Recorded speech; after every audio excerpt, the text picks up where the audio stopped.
know if he's going to be. I thought Texas A&M was really good. Like, the first time I felt comfortable was when they got a couple of hits off that guy. But he looks like a retired drill sergeant, man. Dude, look like he's 50 years old, just throwing cheddar the whole time he's in the game.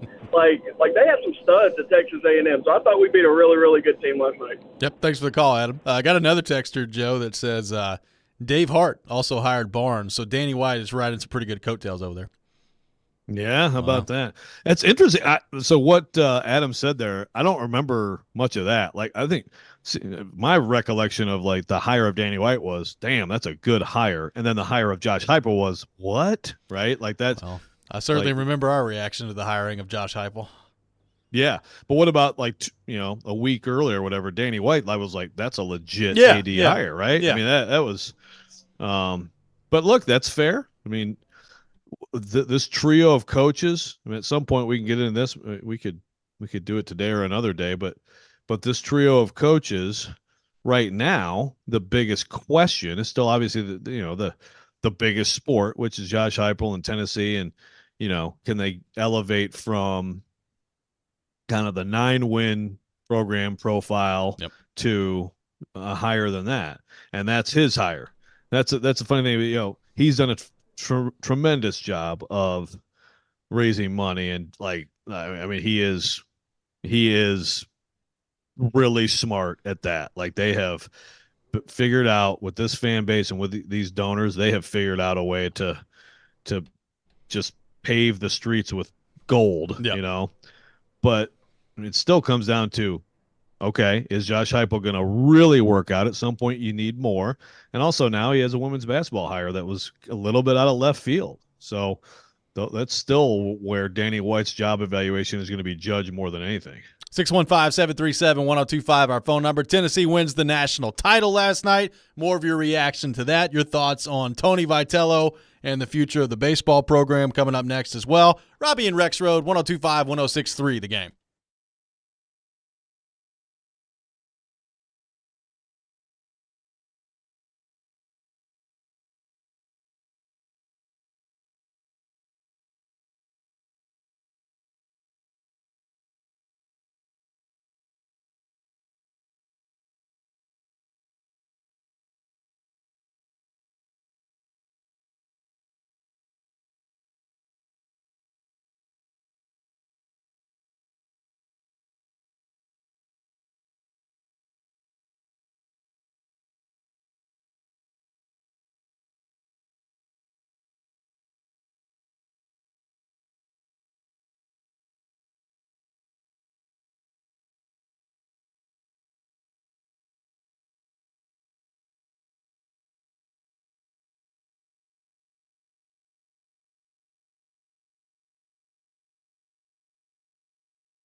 if another program attempted to poach Tony, what would you say to that? I don't think I'd have to even entertain that conversation. I think Tony knows what he's built here, and it's special. It's a relationship between him and his players and the program he's built and our fans that you really can't replace. Tennessee baseball is here to stay, and he's the reason why. That's Danny White yesterday after Tennessee wins the national championship. Take your thoughts, 615-737-1025. Join us July the 4th at the 18th Annual Music City Hot Chicken Festival at East Park. A spectacular day packed with live music, contests, and, of course, hot chicken. It's free, so bring the whole family. Discover more at hotchickenfestival.com. Robby and Rexrode coming to you live from our Busy Bee Plumbing, Heating, and Air Conditioning Game Nashville studios, home of the $99 yearly Beehive membership, where the buzz is always about great service. Taking your thoughts on Tony Vitello and the Vols. Now, Ron has thrown this out on the text line, Joe, and I need to jog your memory to confirm or deny whether or not this is true. Ron says, the most Vanderbilt thing ever, Danny White was a finalist for the AD job a few years ago, and they hired a G League guy instead, SMH. Do we remember this? No. I think I do remember Danny White being mentioned at one point, and I guess that would make sense that it was that time, but it was oh my gosh, now the name is I think Boo Corrigan was the one who was really close to coming to Vanderbilt, if I recall correctly. I don't remember Danny White being close.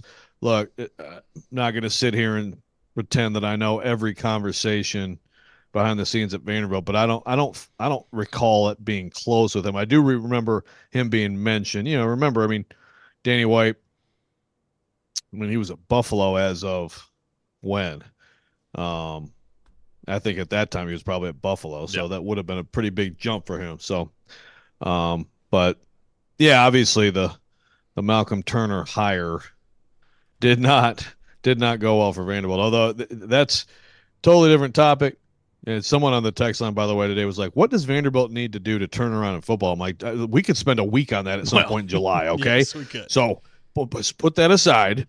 But the Malcolm Turner tenure at Vanderbilt remains one of the most fascinating things to me, because some people there think he was a genius who got totally screwed, and then some people think he was a total idiot. And it's just really interesting, the different perspectives on how that all went down. But clearly he made some huge mistakes. He did have, I think, some good ideas and was very aggressive in some ways and was trying to shake it up, and it had to be shaken up. But didn't work out so well. Really random observation. Like if you look at Danny White from somewhat far away, kind of looks like Corey Curtis. Little Corey Curtis vibe. Just saying. Okay, I'll just look for that. I'll keep that in mind. Interesting. I have never thought that, but I'll try to look at it. Just randomly came to my mind. Just throwing it out there. Speaking of randomness, you got Dean Johnson just screaming at you about Philip Fulmer on the text. Just screaming at you about Philip Fulmer. Well, I've discovered who that was. Who? I got punked. Oh, you got punked? Oh, is this Big Joe? That's exactly who it was. Oh, my God. I hate you, Big Joe. He came in laughing during the break. He was all over me about Philip Fulmer. How many freaking burners does he have on our text line? I don't know. Here's the last text from Big Joe's burner. Talk more hockey that no one cares about. Maybe you and Phil can watch a game together. Bit of misery. Dilly dilly. Dilly dilly. Yeah. Good Lord. He got me good. That was going. I mean, seriously, I want to know how many of these people was Big Joe. Was he? What's her name? Or his? Heidi from Dixon. Yeah, Heidi from Dixon. Was Maybe. that Big Joe? Maybe. Might be, huh? I don't know. I've heard. Get a hobby. I have heard that is the case. That he was Come Heidi from on. Dixon. Yes, I have heard that before. I need the truth on that. That will destroy my. Yeah, world that's if I a find tough that one. out. That would be. A tough I do one. not want to believe that. Are you making that up, Keezer? No, I really genuinely think that. Okay. Okay. Well, we're going to. I'm going to get to the bottom of that Because I'm kind of tired of it too, to be honest. But it is pretty funny. Wow, he's just throwing some shade at Big Joe. All right. He already knows. Got some Big Joe fatigue around here. Wow, jeez. Keys are throwing shade at Big Joe. Throw shade at Kaharski anytime he gets. I like it. Good stuff. Stilly probably mad at Big Joe and Chase. sits there every night, clenching his fists. Like, Now look, Danny White, like you said, he did not make the Vitello hire, but we talked about the athletic department. We're going to get into the coaching part of it here in just a second. But the athletic department right now, when you think about football, the strides that have been made there, and we'll see. Like I think this is a pretty important year from Heupel, and I'm not saying it's necessarily college football playoff or bust, but I do think now that it's expanded to 12, you have Nico at quarterback. One of the next 2 years, they need to be in the college football playoff. I think everybody would agree on that. You've got Barnes with what they've done in the regular season, a good run in the tournament last year, losing to an excellent Purdue team in the Elite Eight. Now Vitello winning a national championship. I mean, Danny White is in a great situation as AD right now, just in terms of the coaches that he's got on staff. And he only hired one of them, so that's also a good spot to be in. We've talked about that, but the athletic department right now, just based on the strength of those three programs, is in a really good spot.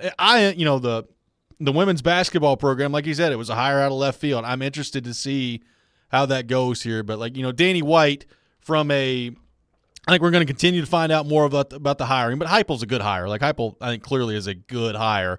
We'll see if he's a great hire and can win a championship.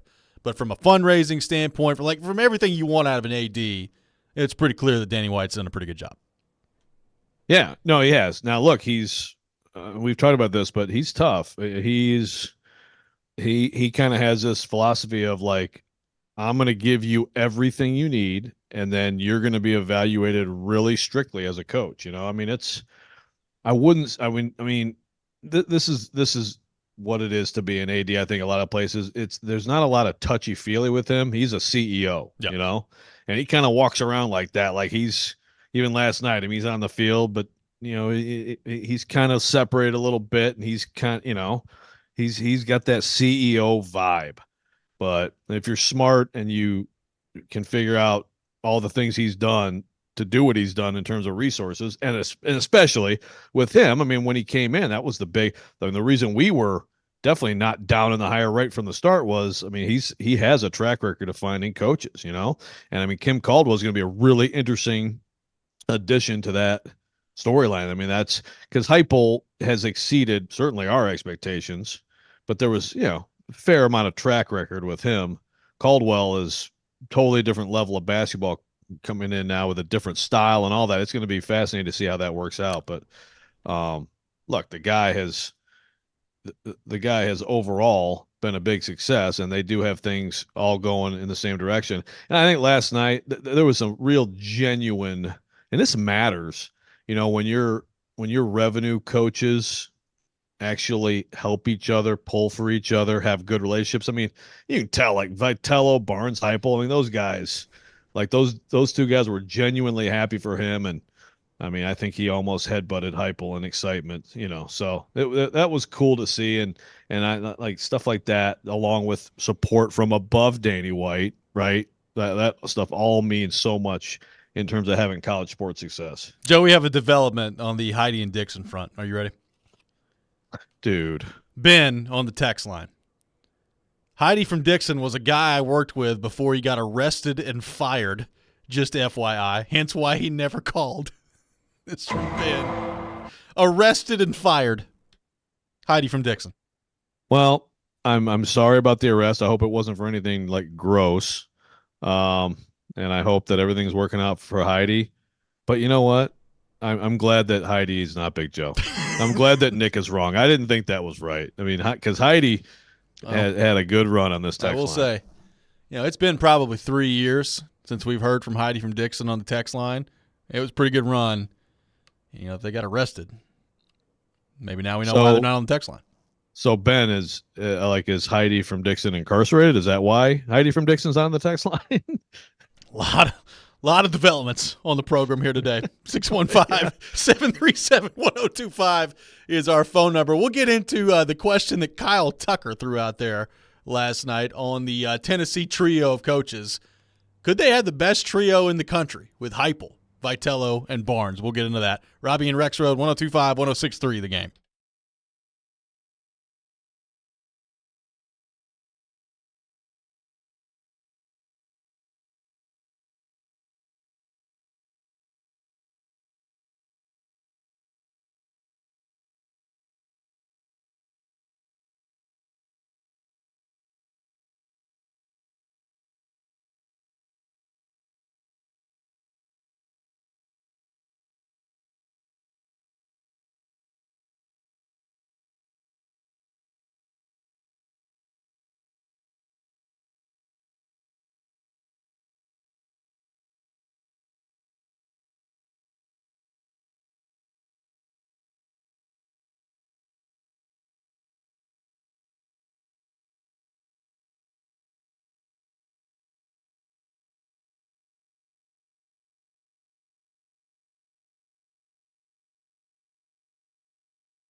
Welcome back in, Robby and Rexrode, 102.5, 106.3 The Game. Robby Stanley, Joe Rexrode, Nick Keyser here with you on this Tuesday morning. Taking your thoughts on our text line driven by WilsonCountyHyundai.com. 615-737-1025, our phone number, 615-737-1025. Joe, we have now found out that apparently Heidi from Dixon not currently incarcerated either. So just had to turn in the phone. Okay. Well, that is good news. Heidi, hope everything's all right. I hope your crime was like library books not returned over decades or something like that, jaywalking. Yeah. And we welcome you back to the text line as long as you aren't some sort of freakish criminal. Yes, we do. 615-737-1025, our phone number. Kyle Tucker, friend of the show, of The Athletic, threw this out there last night. There was a picture. It was really cool after the game. There's a video of it too, of Rick Barnes kind of meeting Tony Vitello on the field. They kind of share a hug, and then Heupel comes up after that, and then they took a picture together, Heupel, Vitello, and Barnes. And Kyle Tucker quote tweeted that and said, "Made me think, does Tennessee have the best trio of football, men's basketball, baseball coaches in the SEC or in the country?" Also said, "I haven't given this much thought at all, so don't dunk on me if there's a super obvious better trio." And the responses to his tweet, I mean, there's Kentucky fans that hate the thought of that but agree with it. There's some Kentucky fans that don't agree with that. But what do you make of that? The idea of, could Tennessee have the best trio in the country when it comes to Heupel, Vitello, and Barnes? Well, first of all, we could make this discussion trio in general, and like some schools you could go women's basketball coach, some school like the Big Ten, there's no baseball coach answer, right? Like the Big Ten, it's like a hockey coach probably, right? Yeah. Or it could be men's and women's basketball. So you could expand it to that, and that would be an interesting one. But if you want to confine it to what he said, which is, men's basketball, baseball, football, there's not an obvious answer. There's not like an obvious, no way, duh. What about these three who are obviously better? Actually, I actually think Kentucky, like, we'll see with Poe. Pope's a good coach, and we'll see what he does with Kentucky basketball. My guess is he's probably going to do pretty well. Obviously, baseball, I mean, they've got a guy who, this year, incredible year, and a good football coach. I mean, so they would, I think, be like in the discussion. But I mean, like right now, the discussion includes a natty for Tennessee. So that's an elevator that puts you up another level. Ole Miss is another one that definitely comes to mind. There's a lot of really strong duos in various combinations of this. But yeah, there's nothing that comes right out. You got UNC's got, Mac's a great coach coming near the end. I mean, Hubert Davis, I don't know. He's pretty good, but he also, like, when you coach North Carolina, it's going to make you look better. Yeah. And then, they have a good baseball coach. But, yeah, there really is nothing that's like, boom, right in your face. No way, man. Like, it's arguable. It's arguable. Like, there's DeBoer and Nate Oates at Alabama, and we'll see. DeBoer hadn't coached a game yet for Alabama, but we know he's a good coach. He's a great coach at Washington. He can recruit well. When Saban was there and it was Saban and Oates. Yeah, then Big Joe level. Can be your coach. Right. Yeah, Big Joe can be your baseball coach, and you still win the discussion. And you're still in the discussion. Right, exactly. So Big Joe, whether he calls himself Big Joe or Deion Johnson. Exactly. So it doesn't matter. You can interpret it a lot of different ways. Like you mentioned this earlier, Heupel, we've seen enough from Heupel to know he's a good coach. Is he a great coach? I don't know. Like I think we're going to find out a lot about him this year. They had the one magical year 2 years ago when Hooker was the quarterback. They went 10-2. Last year they were fine, but it wasn't anything special last year. I think we're going to find out a lot about him and the program this season, right? With Nico at quarterback, and they've got some good pieces on defense. They've got some decent depth that they've started to build on the offensive side of the ball. I mean, the expectation for them is going to be pretty high this year. Maybe not to win a national championship, but Tennessee fans are going to be disappointed if they're not in the 12-team playoff. I mean, it just is what it is. They're going to be disappointed. So I think we're going to find out a lot about Heupel this year. Like the other two, Vitello is in his own stratosphere now after winning the national championship last night. And we know that Barnes is a great coach. The postseason success, the Final Four stuff has always surrounded him, but we know he's a really good coach. So, like, Heupel is the one to me where you're still like, I feel good about him being good. I don't know exactly how good he is yet. Yeah, exactly. And yeah, I'm with you. It's a critical year, I think, for his program, and it's critical definitely. Like in the next 2 years, you gotta get into that field with Nico as your quarterback. And last year was, I think about, like they had some really good performances and some good hands. Think about the second half at Alabama, how it collapsed on them. The Florida game, the game at Missouri was awful, ugly. And Missouri was one of the surprise teams in college football, but there were some Saturdays last year where things kind of got away from that team, yep, which I think was alarming. But also, I mean, when it comes down to it, I just think it's going to be a significant difference. We'll see if it's a massive difference, but a significant difference in terms of the offense. I think looking again like the offense with Nico in place of Joe Milton at quarterback. It wasn't all on Milton at all, but also I think the offensive line will be better and the receivers could be better. So, we'll see. But yeah, like this is a critical stretch for him because I think there's no question that he is at least the successful quote unquote bridge coach that Tennessee needed, which is stabilize things, get it to like a good level. This offense, I think you got a pretty high floor with what he does systematically, but what's the ceiling? Can he actually break through and get to the highest level? We still have not seen a team with that offense do that in college football. I got a text that says, I feel like this is giving Heupel way too much credit in this scenario. Vitello and Barnes are obviously very good. Heupel has been above average at best. This is from an unnamed texter on the text line. Well, he's a weak link for sure. And even with Barnes, some people will interpret it differently. Yes, I think he's a great coach, and I think he's a Hall of Fame coach. But one Final Four with all that regular season success. Barnes needs like Vitello's setup, right? Where you can have a stinker and then come back the next day and respond. He can run them and like, we're going to get after it today, and then they can respond and win. It's double elimination is kind of a nice deal. Well, this is Heupel's fourth year. I would argue that the first 2 years, I mean, clearly the second year, I would argue even the first year when you remember where the team was, where the roster was, I think Heupel overachieved in year one and in year two. Now, you can give all the credit to Hendon Hooker on that if you want to, and certainly he was a huge part of it. And that's part of what makes this year so critical, right? Like if they go out there and they're 7-5 this year, then I think questions start to come up of, all right, was that just a freakish Hendon Hooker run, and that's what it was for Josh Heupel the first 2 years.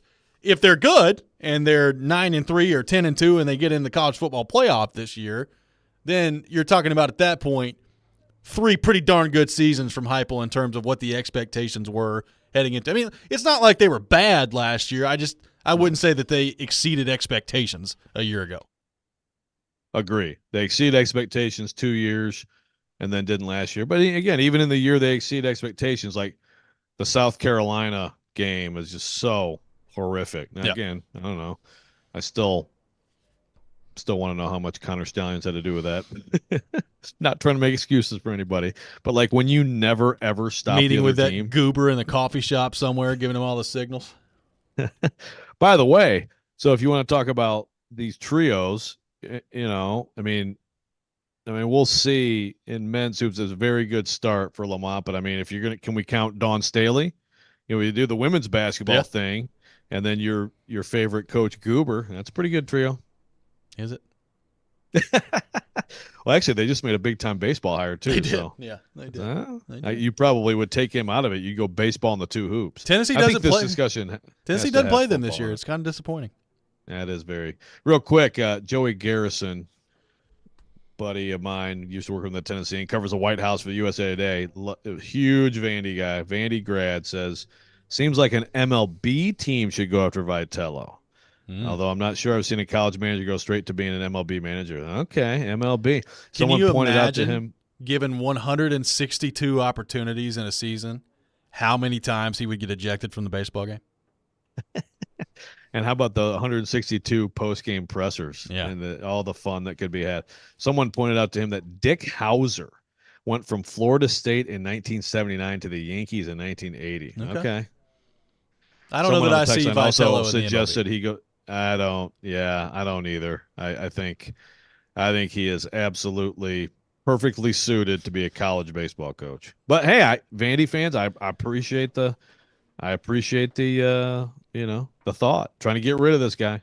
615-737-1025, our phone number. More of your thoughts on, does Tennessee have the best trio in the country of men's basketball, baseball, and football coaches? More thoughts on that. More reaction to Tennessee winning the national championship in baseball last night as well. Robby and Rexrode, 102.5, 106.3 The Game.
What rock star were you channeling there with the crowd surfing? I think Stone Temple Pilots, and I promise I don't do drugs, but, that was my first rock concert right there. That's Tony Vitello last night after Tennessee wins the national championship. He goes crowd surfing into the crowd at Omaha. Stone Temple Pilots, and confirms that he does not do drugs. Great stuff from Vitello last night. Will you play that again for me, Nick? Nick? Did struggling. Nick leave the show? He's not. What rock star were you channeling there with the crowd surfing? I think Stone Temple Pilots, and I promise I don't do drugs, but, that was my first rock concert right there. That was a very quick answer from him. I know. He was no immediately hesitation. ready. No hesitation. And I promise I don't do drugs. Well, got a new drop. I mean, Gentry was sitting right next to me, like, it's like a scrum around a coach, and we both just like had to stop interviewing him and just laugh. Like, what? I will say one of the beyond obviously wanting Tennessee to win the championship. One of the things I was most looking forward to yesterday, Joe, was a Tony Vitello championship celebration. And I got to say, between going in the crowd, some of the comments that he made, and acting like a rabid dog after they dumped the bucket on his head, chewing ice cubes and screaming and making all sorts of gyrating hand gestures, it lived up to the hype. It may have even surpassed it. It was outstanding. It was great stuff from Vitello. Absolutely elite. I mean, elite. Again, like, it was kind of like what you'd expect in the infield. He had he's hugging his dad, and it's like, got the emotion moment. Like you said, the Gatorade thing kind of, I was like, oh, okay, there we go.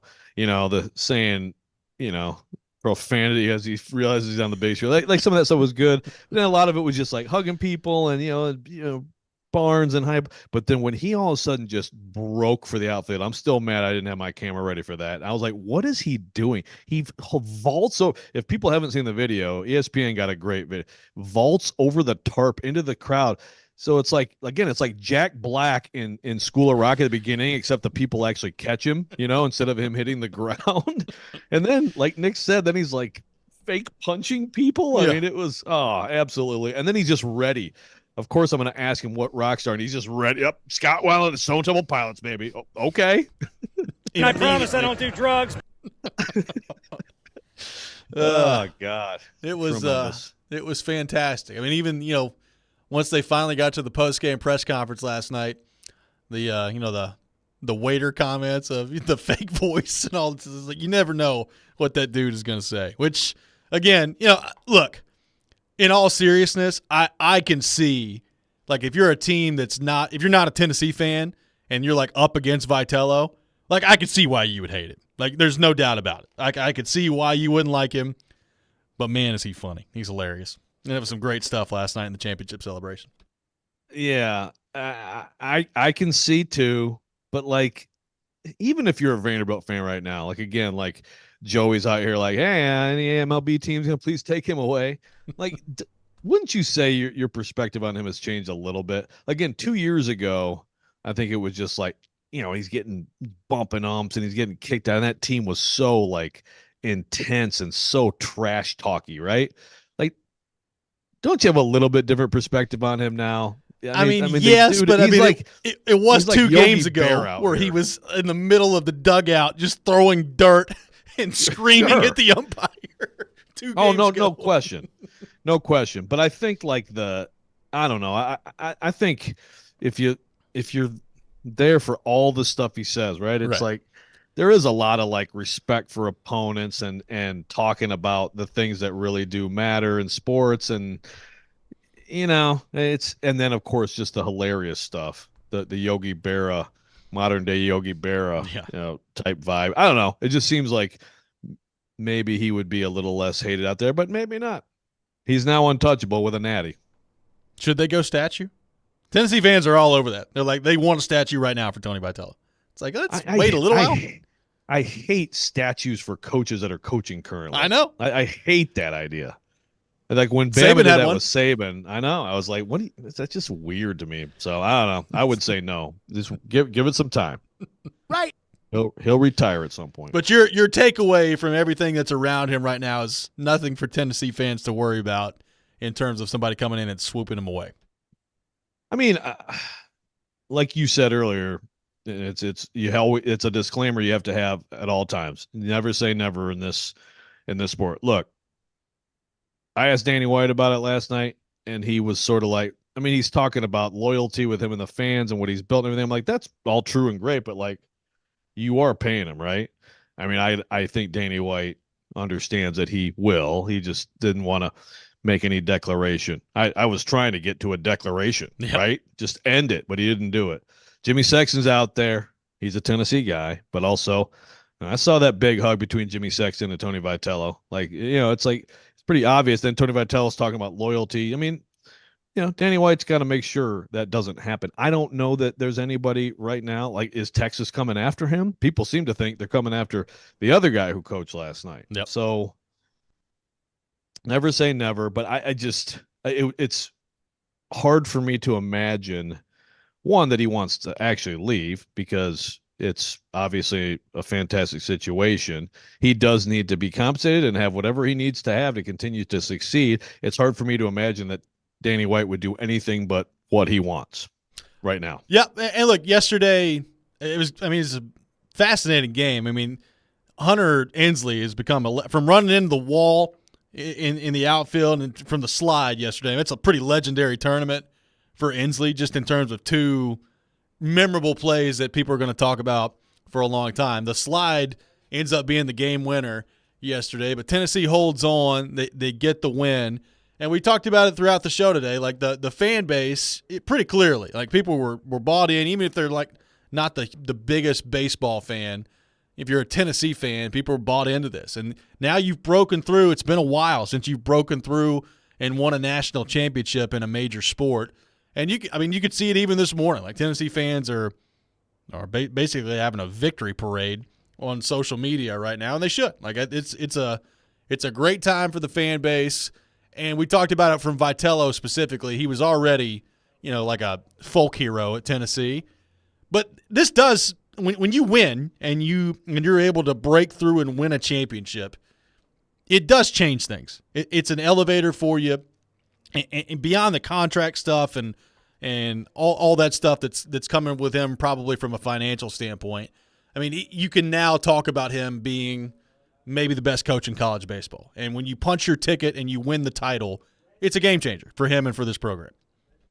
It's really hard to do what he's done with this program. I mean, it's an incredible job, and it was before last night. It's all the things for years. I mean, he has quickly turned this into a powerhouse, but it's harder to be the last team standing at the very end. Ask Rick Barnes. He's been a consistently excellent coach for decades and has never been able to do that. It's just really hard to get there. And so, when you do, it's just a different level of everything for a coach like who gets that done. No doubt about it. Joe, you spent a lot of time in Omaha, Nebraska. You're going to be back with us in here tomorrow. I wish you the best in your travels today. How hot is it in Omaha today? Triple digits again? I'm not sure. I'll have to check that out. But I've been absolutely slugging coffee, and as soon as this show ends, I am passing out. Cheers. Will be no problem at all. Which is just right to sleep. What'd you get last night? 3 hours? Yeah, about 3. Okay. Well, we wish you good luck in your nap. We'll see you back here tomorrow. Sounds good. That's going to do it for